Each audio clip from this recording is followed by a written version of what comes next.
Hi everyone, Ziz here with another video, and today we're going to talk about how to make currency in softcore and some tips and tricks that you might not normally hear from me. And I'm not an expert at that, but I do have a friend who is. I'm going to introduce you to Grimro. So, this is Grimro. He does amazing PoE content, really like mathed out, and just honestly, it's so great.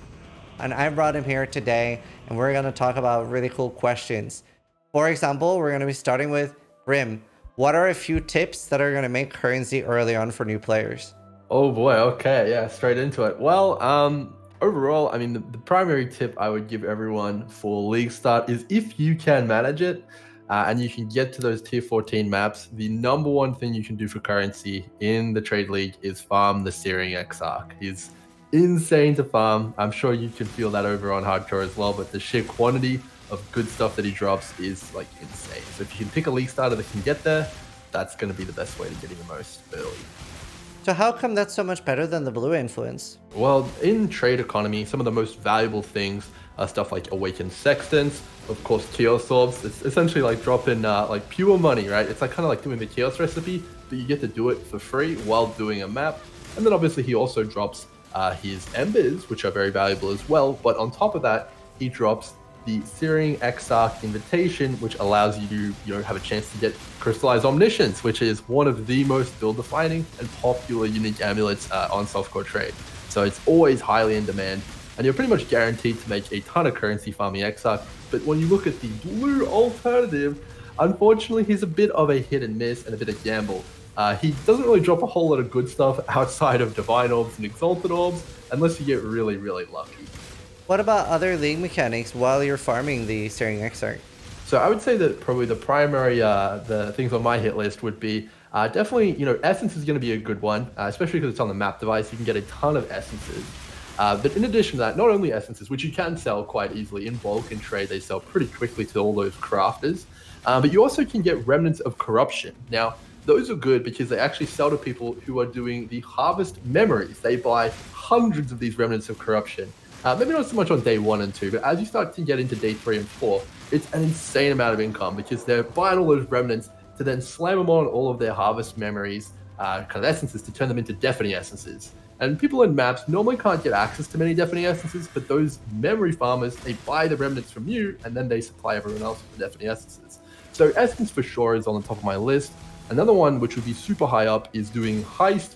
If you can be bothered to sell the contracts and the rogue markers, early on, heisters are really hungry for stuff like deception contracts, and they'll even buy really bad contracts from you just to be able to get the reveals to do their blueprints.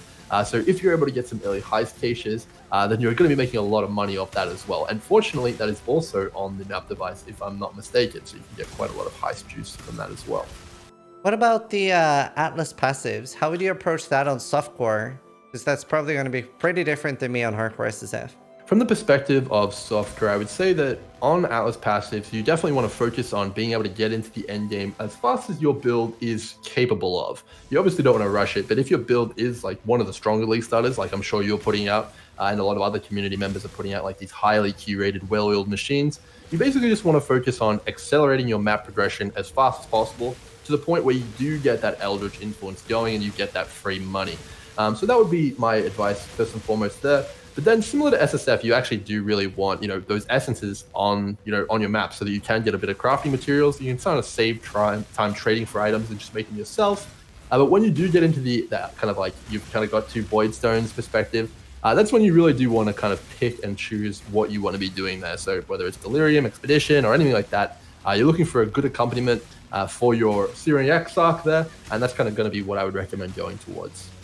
Do you have any other hidden tips that might be really good for somebody starting out and trying to make their fortune on softcore? Well, the main tip I think that most people kind of miss in terms of currency making would be, first of all, just not knowing what to sell, but then second of all, not knowing how to sell it or how to sell it quickly. Pretty much everything that you drop in maps is going to be worth, quite a significant amount.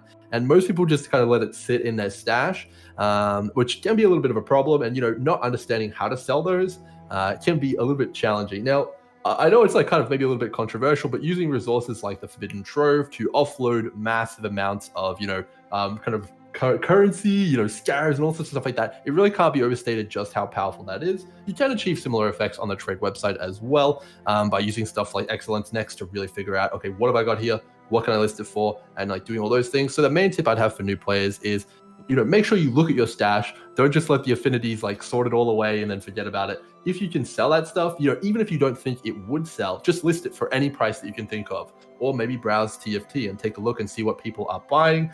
You know, there's definitely a lot of opportunities to get rid of the stuff you have and get currency straight away, power that build up, and then you can get into the even more profitable farming strategies later down the line, which is how people make those crazy amounts to farm for Mage Blood and stuff like that.